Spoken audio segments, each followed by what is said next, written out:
Hello hello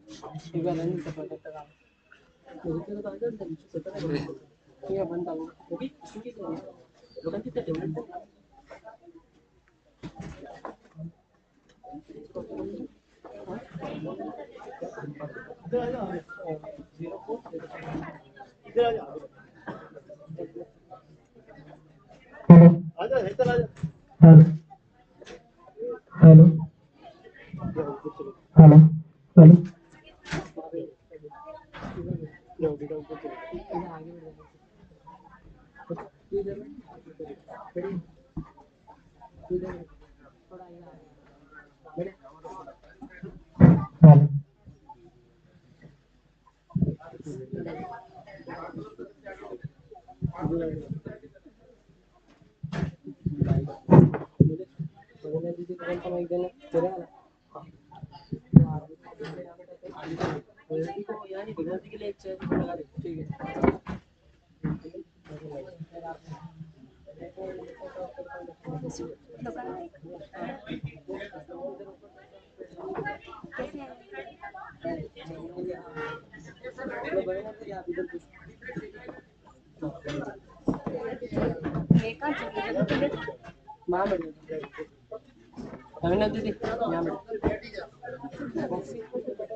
सभी को जय जिनेन्द्र। आज की श्रद्धांजलि सभा का सर्वप्रथम प्रारंभ करने से पहले हम पंच परमेष्टि का स्मरण करेंगे। उसके लिए सर्वप्रथम नमोकार मंत्र का जाप कर उसके बाद अरिहंत सिद्ध सूरी स्तुति बोली जाएगी। उसके बाद मैं हूँ सुधार्थम मेरा नाम, वो बोल के हम आगे का कार्यक्रम क्रमशः आगे बढ़ाएंगे। मृत्यु भूमि है धर्म भूमि है, यहाँ तेरी धम करे आते हैं तारण स्वयं तेरे से भवजन भी संग तेरे जाते हैं। राजों की आत्म साधना भूमि तीर्थ बन जाती है। जिनवाणी भी युगों युगों तक संतों के गुण गाती है। नमो अरिहंताणं नमो सिद्धाणं नमो आयर्याणं नमो वज्रायाणं नमो लोये सवसाहूरम्। अरिहंत सिद्ध सूर्योपाध्याय साधु सर्व अर्थ के प्रकाशी मांगलिक उपकारी है। इनको स्वरूप जान राग से भई जो भक्ति काहे को नवाए स्तुति को उचारी है। धन्य धन्य तुम ही से काज सब आज भई कर जोरी हमारे वंदना हमारी है। मंगल कल्याण सुख सो हम चाहते हैं। ओ मेरी ऐसी दशा जैसी तुम्हारी है। ओ मेरी ऐसी दशा जैसी तुम्हारी है।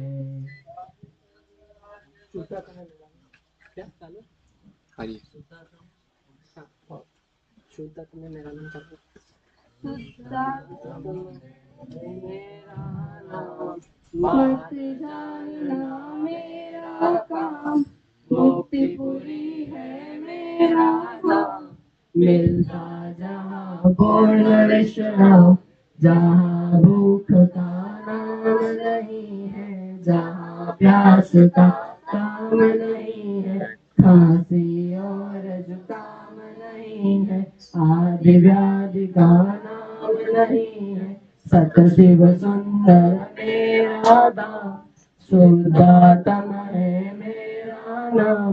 मात्र जानना मेरा काम, स्वपर वेद विज्ञान करेंगे, निज आत्म का ध्यान धरेंगे, राग द्वेष का त्याग करेंगे, चिदानंद रस पान करेंगे, सब सुख दाता मेरा दाम, शुद्धात्म है मेरा नाम, मात्र जानना मेरा। अब इसी कार्यक्रम की अगली घड़ी में हम 12 भावना भोर की स्वर्णिम छटा का पठन किया जाएगा। दो दो लाइनें पुरुष और महिला वर्ग से बोली जाएंगे। आप सब भी इस 12 भावना को सबके साथ बोले, अच्छा रहेगा। 2 लाइनें पंडित जी के द्वारा, विवेक जी के द्वारा बोली जाएंगे और 2 लाइन गोपीनाथ जी के द्वारा बोली जाएंगे। भोर की स्वर्णिम छटा 12 भावना। सभी लोग थोड़ा थोड़ा आगे आ जाओ, थोड़ा थोड़ा सा आगे आ जाओ। हाँ, और इधर आगे आ जाओ थोड़ा। ये जो 12 भावना डॉक्टर श्री गोमचंद जी भारत द्वारा रचित है। भोर की स्वर्णिम छटा समय क्षणिक सब संयोग है, पद पत्रों पर पड़े जल बिंदु समय सब भोग है। सांध्य दिन के लालिमा सम लालिमा है भाल की, सब पर पड़ी मनहूस छाया विकट काल कराल की, विकट काल कराल की। अंजुलि जल समय जवानी क्षीण होती जा रही, प्रत्येक पल जरे जरे जरा नजदीक आती जा रही।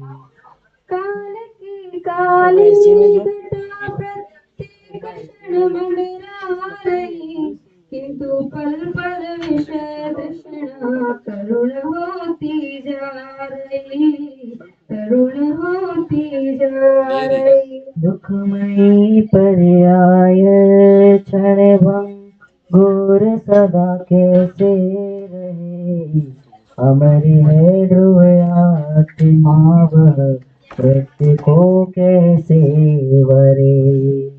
ध्रुव धाम से जो विमुख वह पर्यायी संसार है, ध्रुव धाम की आराधना आराधना का सार है, आराधना का सार है। संयोग क्षण भंगुर सभी पर आत्मा ध्रुव धाम है, पर्याय लय धरे मां परंतु द्रव्य शाश्वत धाम है।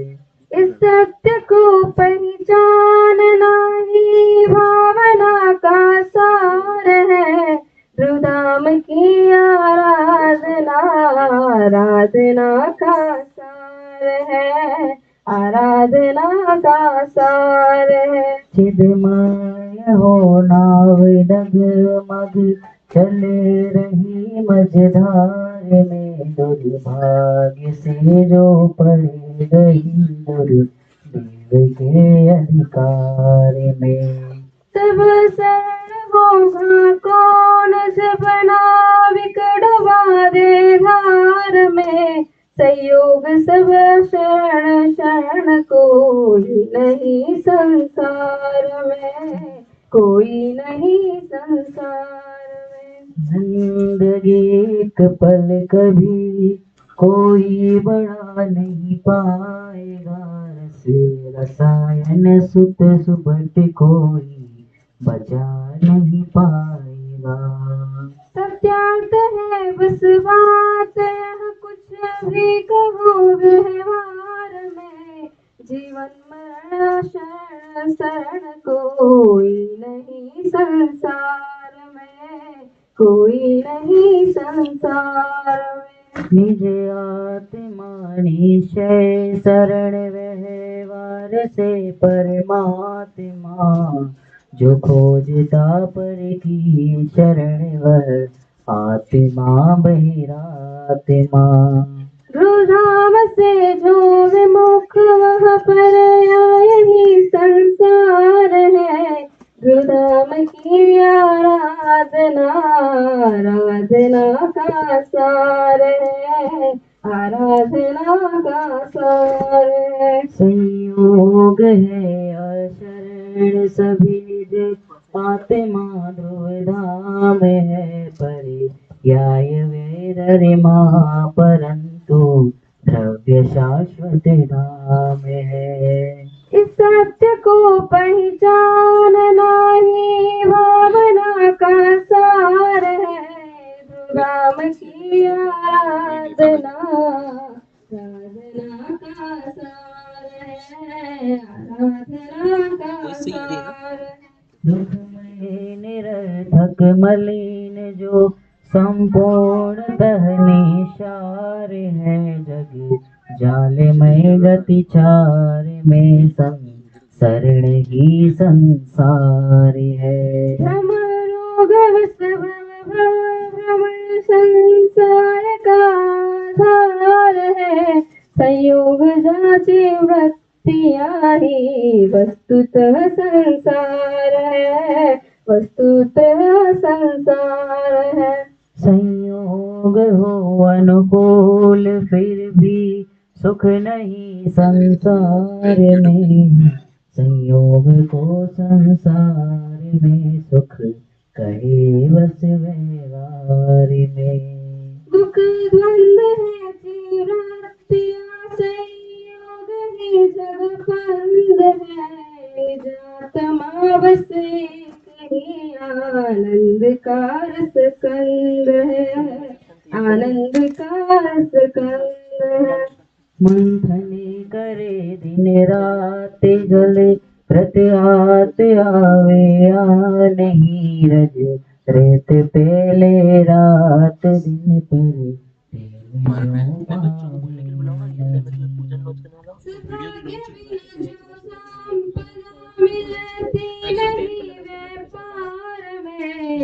आत्मा के भान बिन त्यो सुख नहीं संसार में। सुख नहीं संसार में। संसार है पर्याय में निज आत्मा ध्रुव धाम है। संसार संकटमय परंतु आत्मा सुख धाम है।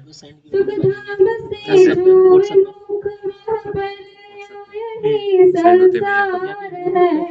ध्रुव की आराधना आराधना का सार है।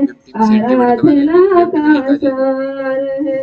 आनंद का रस कंद सागर शांति का निज आत्मा सब द्रव्य जड़ पर ज्ञान का घन पिंड केवल आत्मा। जीवन मरण सुख दुख सभी भोगे अकेला आत्मा। से स्वर्ग नरक निगोद में जावे अकेला आत्मा।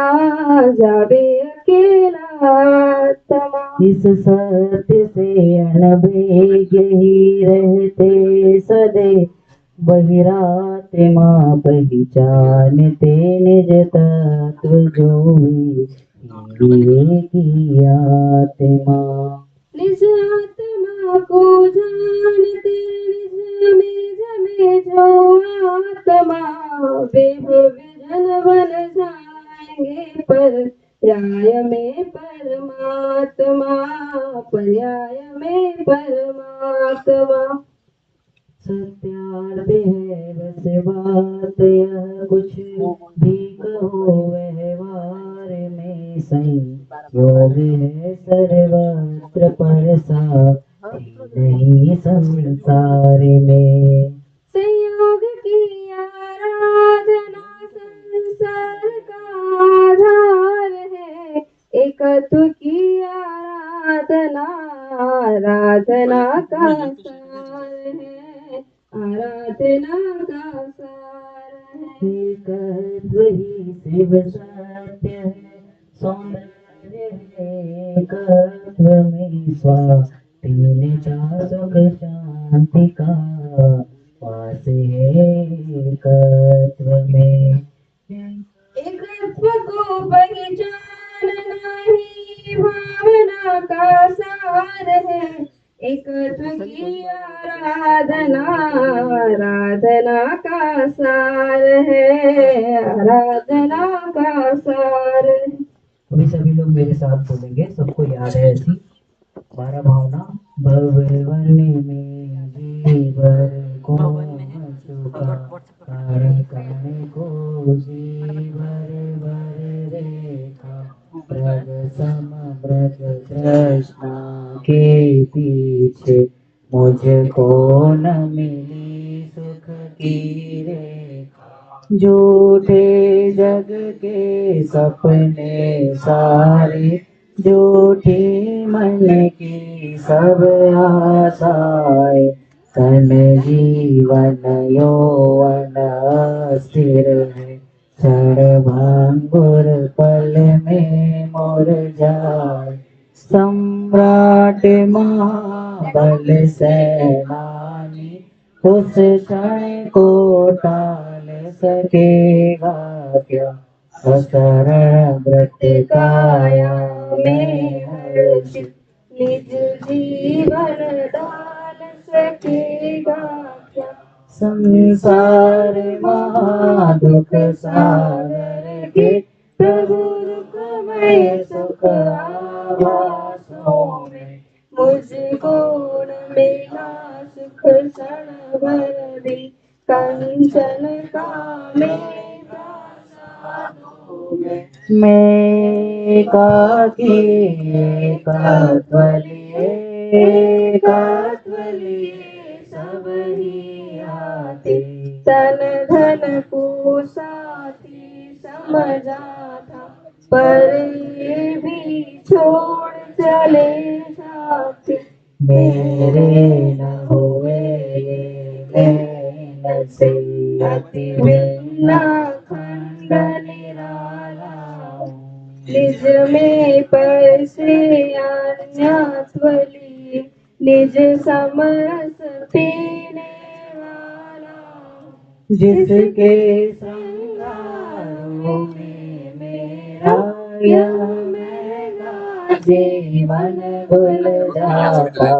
अत्यंत सुखदायक से इस चेतन का के सानाथ, दिन रात सुबह शुभ भावों से मेरा व्यापार चला करता।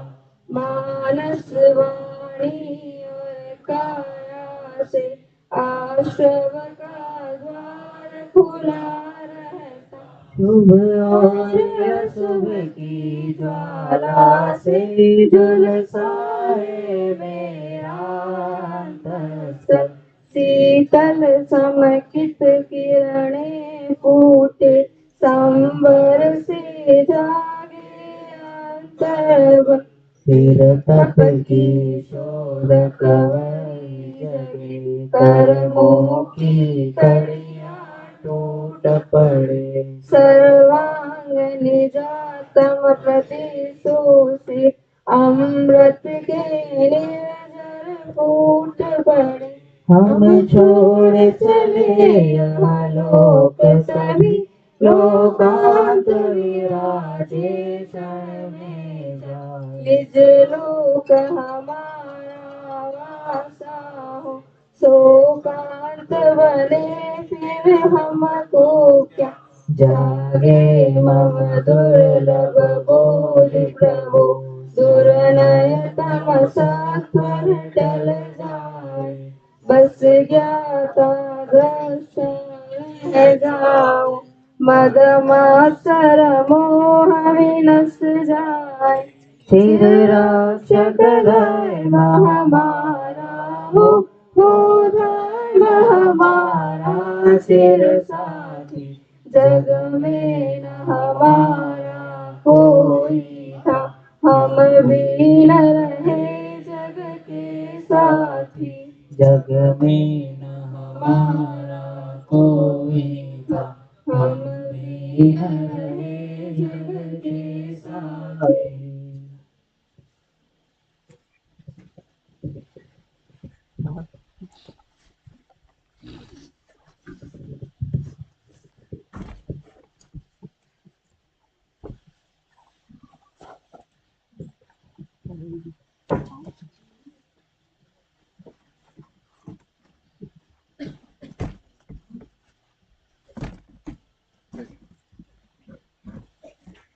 आप सभी को सादर जय जिनेन्द्र।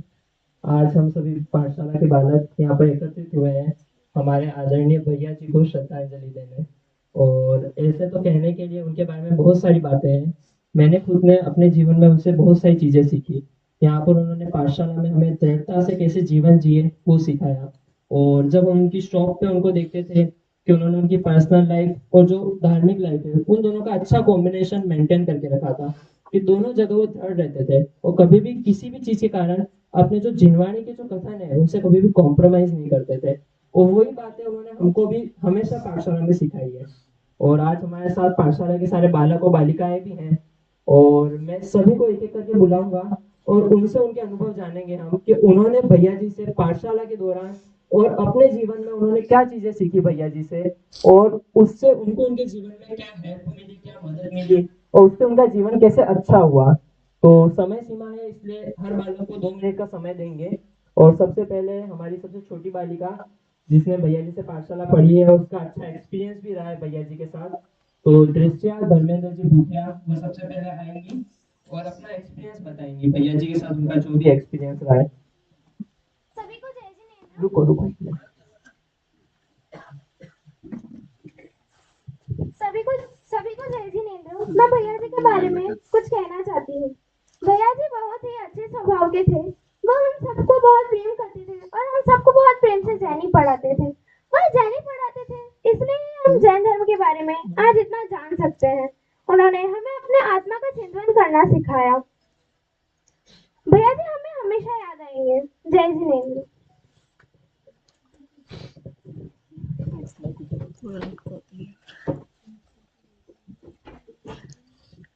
अब अगली कड़ी में मैं मोक्षिका जैन को बुलाना चाहूंगा कि वह आए और अपना अनुभव साझा करें।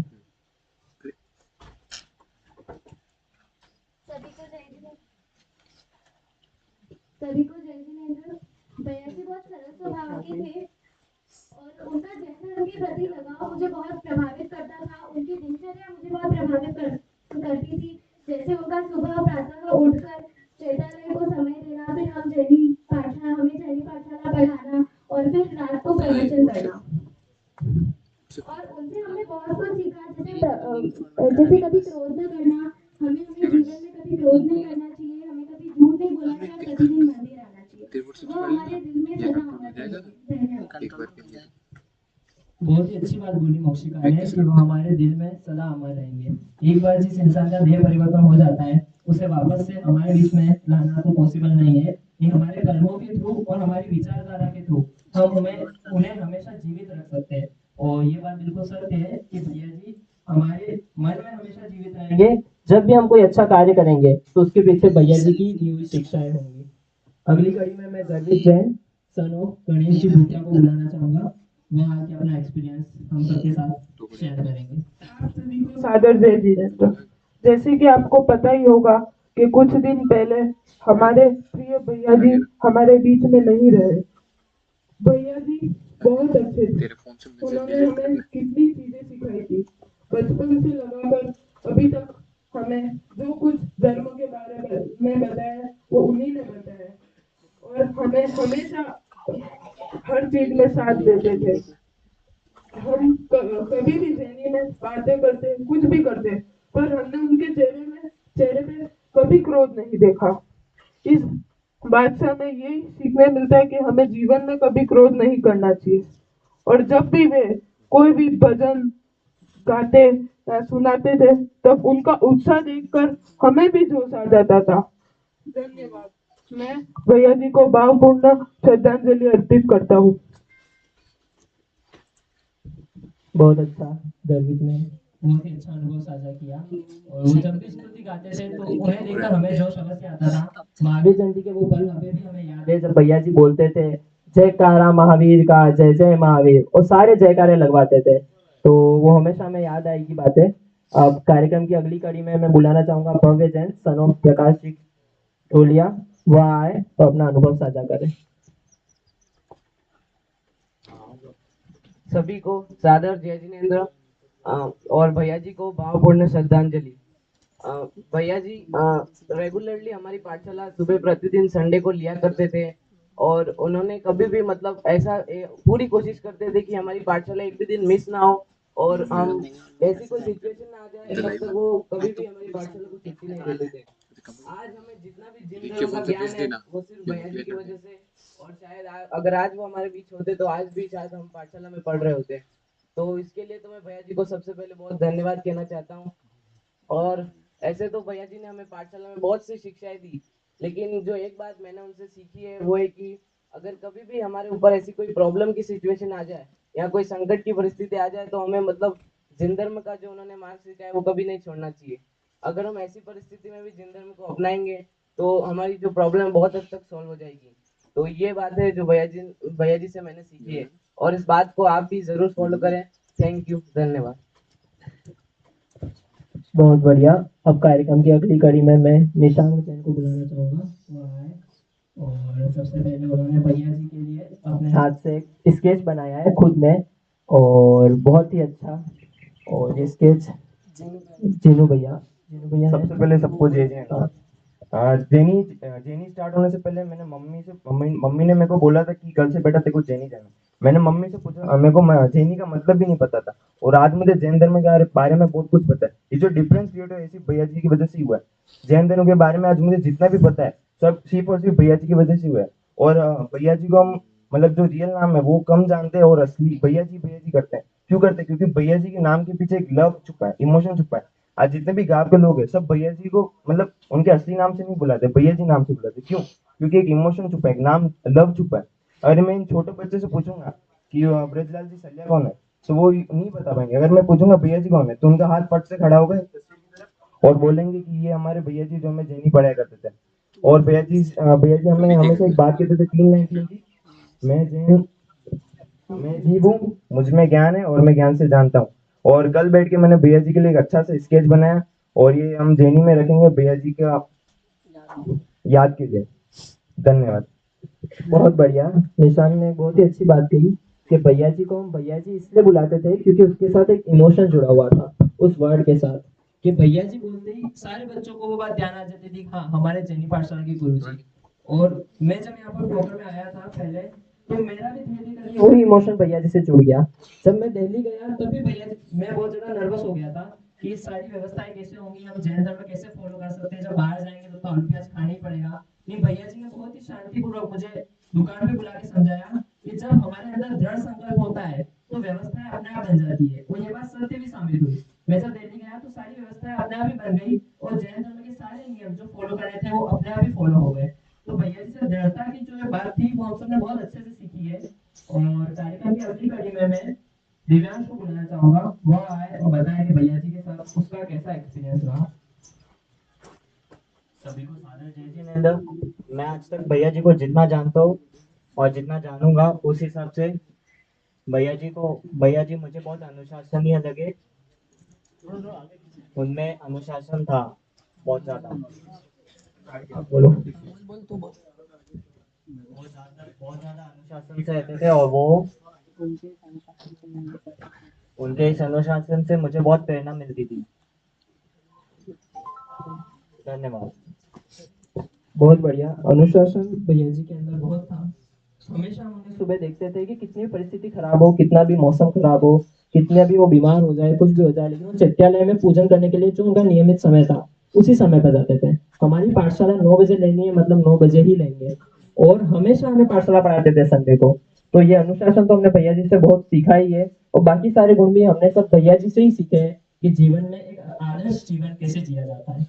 अब कार्यक्रम की अगली कड़ी में मैं नमन जैन को बुलाना चाहूंगा, और नमन अपना अनुभव साझा करेंगे भैया जी के साथ उनका कैसा अनुभव रहा है। जय जिनेंद्र। मैंने जब से भैया जी के यहाँ जब से छोटा था तब से ही जैनी पाठशाला जा रहे हैं हम, जब से जाने लगे तब से भैया जी के पास में हमने भैया जी ने बहुत सारी नॉलेज दी है जैन धर्म के बारे में। जितना भी पता चला है मुझे भैया जी के थ्रू ही पता चला है, और जितना भी हो सके उतना मैंने अपनी लाइफ में जैन धर्म को करने की कोशिश की है, और जो भी दिया भैया जी ने अपनी बहुत सारी नॉलेज हमको दी। तो भैया जी को भावपूर्वक श्रद्धांजलि। बहुत बढ़िया। और ये बात तो सत्य है, आज जो भी बच्चों को जितनी भी स्तुति आती है शुद्धता में मेरा नाम से लेकर, या फिर पूजन, जितनी भी पूजन आती है, जितनी भी ब्रह्मणियों की कथाएं हम सबको पता है, वो सब भैया जी ने धीरे धीरे करके जैनी पाठशाला में, हमको नहीं लगा कभी कि हमारा प्रेशर है ये सब चीजें याद करने का, लेकिन स्वतः ही ये सब चीजें हम सबको याद हो गई। और सारी स्टोरी, सारे गेम्स, ये सब हमको पता है। और जब भी हम 10 लक्षण पर्व में कोई भी कार्यक्रम करवाने की इच्छा रखते हैं, तो भैया जी सबसे पहले हमें आकर मोटिवेट करते हैं कि तुम आगे कार्यक्रम करो, बाकी जो भी फाइनेंशियल मदद की जरूरत है या फिर कहीं भी कुछ भी गलती हो गई तो मैं पीछे संभालूंगा। और ऐसा नहीं है कि हमारी गलतियों को बढ़ावा देते हैं। जब हमसे नाटक में कोई गलती हो जाती है, हमने कोई धर्म के विरुद्ध कथन कर दिया या फिर ऐसा कोई एक्ट कर दिया, तो भैया जी तुरंत हमें डांट भी देते थे। नहीं, ऐसा नहीं है कि उसको भी हमेशा पकड़ के रखेंगे कि नहीं तुमने गलती कर दी है, मोटिवेट भी करते थे और गलत को गलत भी बोल देते थे। अब कार्यक्रम की अगली कड़ी में मैं हमारे लोकांतिक को बुलाना चाहूंगा, वो आए और अपना अनुभव साझा करे।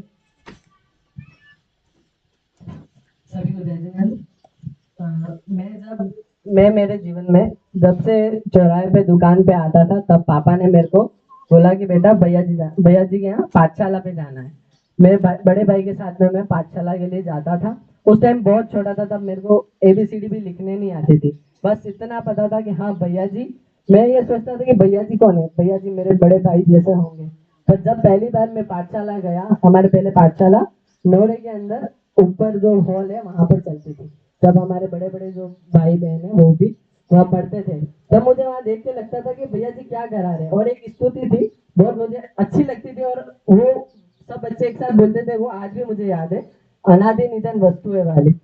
उस बाथरूम में उस समय समझता नहीं था कि उस स्तुति में क्या दे रखा है, क्या है। पर आज उस स्तुति का मतलब समझ में आता है कि अनादि निधन वस्तु है, सब भिन्न भिन्न। आज पता लगा कि सब भिन्न भिन्न है, कोई भी यहाँ पे परमानेंट नहीं है और कोई किसी को परिवर्तित नहीं कर सकता। ये चीज मुझे बहुत ही ज्यादा अच्छे से सीखने मिली। और वो क्या है, वास्तविक संसार के साथ में मैं उसको को रिलेट कर पाता हूँ कि हाँ ये बात कहाँ कहाँ सत्य हो रही है। और बाकी सब बच्चों ने बताया है कि हमें क्या क्या भैया जी से सीखने मिला। बस उसी के साथ में भैया जी को भावपूर्ण श्रद्धांजलि। और एक बात है कि भैया जी शब्द के साथ में बच्चे ने बोला हमारे काफी इमोशंस जुड़े हुए हैं। भैया जी के शब्द के साथ में एक ऐसा आदर्श वाक्य लगता है कि हाँ भैया जी, पहले ये भैया जी शब्द हमारे अमर कुमार जी भैया जी को हम बोलते थे। उनकी प्रेरणा से आगे ही इस पाठशाला को बढ़ाते हुए हमारे भैया जी ने, ब्रजलाल जी सलिया ने, उस पाठशाला को क्रमशः आगे बढ़ाना की प्रेरणा से पाठशाला को आगे बढ़ाया। और आज उनके बाद हमारे भूपेंद्र जी कर्मेला जी उस पाठशाला को आगे बढ़ा रहे हैं। उन सभी को हम बहुत बहुत धन्यवाद देते हैं कि इस पाठशाला का क्रम हमारे गांव में टूटते नहीं। और हमारी भी यही प्रेरणा, यही कोशिश रहेगी कि जब तक हम यहाँ जो कर सके तो हम हमारे जैन धर्म के लिए करेंगे। जय जी। बहुत अच्छी बात की लोकांतिक ने। और भूपेंद्र जी कर्मेला ने तो पहले ही पाठशाला चलाने का निर्णय ले लिया था। और भैया जी ने तब ये लाइन कही थी कि देह जाए तो भले जिंदर में रहना चाहिए। तो भैया जी उस समय भी, जबकि उनको तब तो पता चल गया था कि मुझे रोग हो गया है, लेकिन जब टोकन में आए तब ऐसा नहीं लगता था कि वो कमजोर पड़े या फिर उनको कोई प्रेशर है या डिप्रेशन है, बिल्कुल भी नहीं। उन्होंने साफ साफ कहा था कि देह जाए तो भले जिंदर में रहना चाहिए। और ये सब बातें हमने तब भी रिकॉर्ड कर ली थी। आज हमारा प्रोग्राम भी था, हम प्रोजेक्टर पे पूरा वीडियो चलाएंगे, हमने जो उनके लिए एक छोटी सी क्लिप बनाई है। लेकिन आज कुछ कारणवश प्रोजेक्टर यहाँ पर चल नहीं रहा है, तो हमने वो सब वीडियो भी यूट्यूब पे डाले हैं। और उस समय भी वो एकदम दृढ़ थे। और जब हमें पूरी बात की पूरी श्रद्धा है कि जब उनकी मृत्यु हुई होगी तब भी उन्हें यह बात दृढ़ रही होगी, देह जाए तो भले जिंदा में रहना चाहिए। तो कार्यक्रम की अगली कड़ी में मैं किंजल जैन को बुलाना चाहूंगा कि वह अपना अनुभव साझा करें।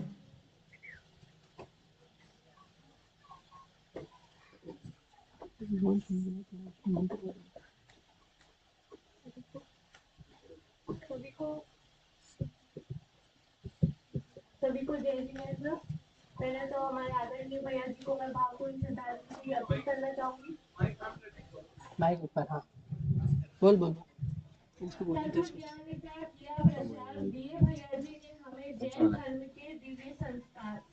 वेद विज्ञान का पाठ पढ़ाया, मैं कौन हूँ यह बतलाया। सदा ही सदाचार का मार्ग दिखाया, डांटा भी और प्यार से भी समझाया। मैं भगवान आत्मा हूँ इसका ज्ञान कराया।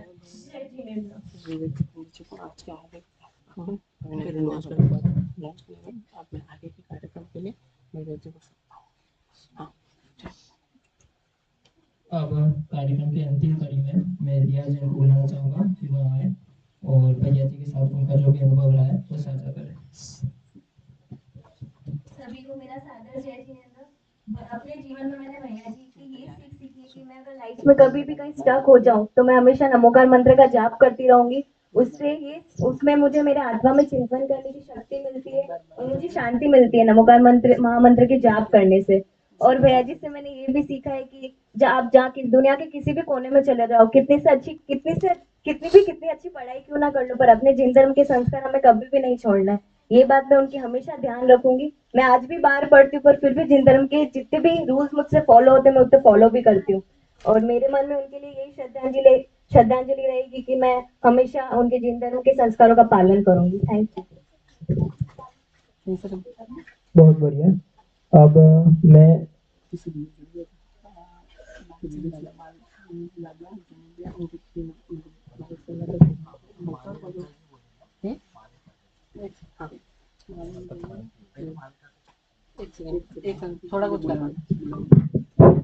अब अगली जो भी प्रस्तुति है उसके लिए मैं आमंत्रित करूंगा अपने वालचंद दादा जी को और मावे दादा जी। तो हाँ, माइक वहाँ मैं पहुंचाता हूँ।